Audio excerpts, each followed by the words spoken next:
Welcome to the overview of how to use the ICM curriculum mapping tool. This tool helps you identify where the ICM essential competencies are located in your midwifery courses.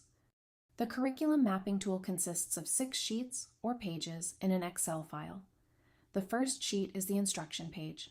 There is one sample sheet that provides an example of how to map the competencies and 4 other sheets for you to complete the mapping for each year of your program. Feel free to adapt the file to suit your context. This instruction page outlines how to fill out each sheet, how to print off the sheets within the file, and how to use the filters to determine the gaps in your program. We'll walk you through the tool and provide some tips on how to map the competencies against your learning outcomes. So, let's take a look at the sample sheet. In this sample sheet, the module titles are listed in the first column on the left-hand side of the page. The learning outcomes for each module are listed in the next column, followed by the year and semester in which the module occurs. Across the top of the sheet, you will see each of the ICM essential competencies listed according to their category. Before you start filling out the mapping tool, we recommend that you review the ICM essential competencies, including their descriptors, which are found on the ICM website. In fact, it's a good idea to have the full ICM competency list on hand to help you interpret each of them for your context. You can use the QR code to take you to the competencies now. The essential competencies are found in the education pages on the ICM website alongside all our other education resources, including the Global Standards for Midwifery Education. To fill out the curriculum map, enter an X in the cell where the competency is related to the learning outcome. For example, in the Foundations of Midwifery Care module, you can see a number of competencies are related to each of the learning outcomes. Alternatively, you might want to indicate where you introduce or develop a competency by using an I for introduce and D for develop. You can also use the letter C to indicate when the learner should be reaching competence. So using this example, we would insert an I for each X in the Foundations of Midwifery Practice module to indicate that the competency is introduced here. The best way to fill out the table is to look at each learning outcome and then the competencies and ask yourself the following questions. Does this competency help the learner to achieve the outcome?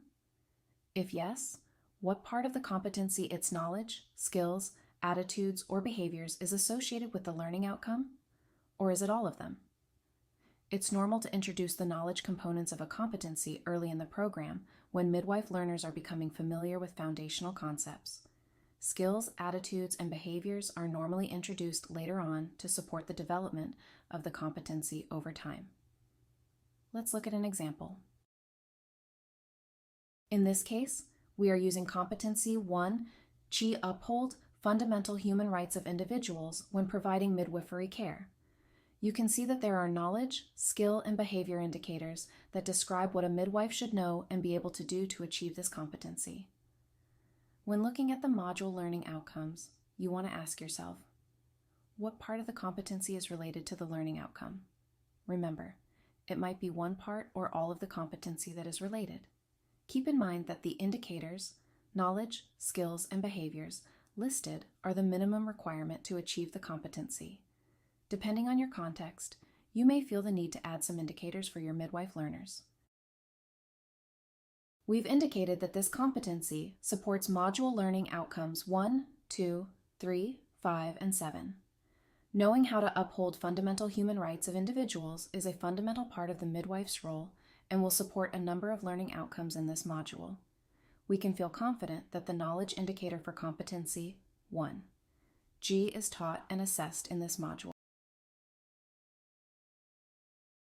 The rest of the sheets, or pages, in the curriculum mapping tool are for your use. We've included one sheet for each year of your midwifery program. Begin by inserting the module course name in the first column, and then all of the module learning outcomes. Once you've inserted all the modules for each year, begin by reading through the competencies along the top of the page and determine if it supports the learning outcome.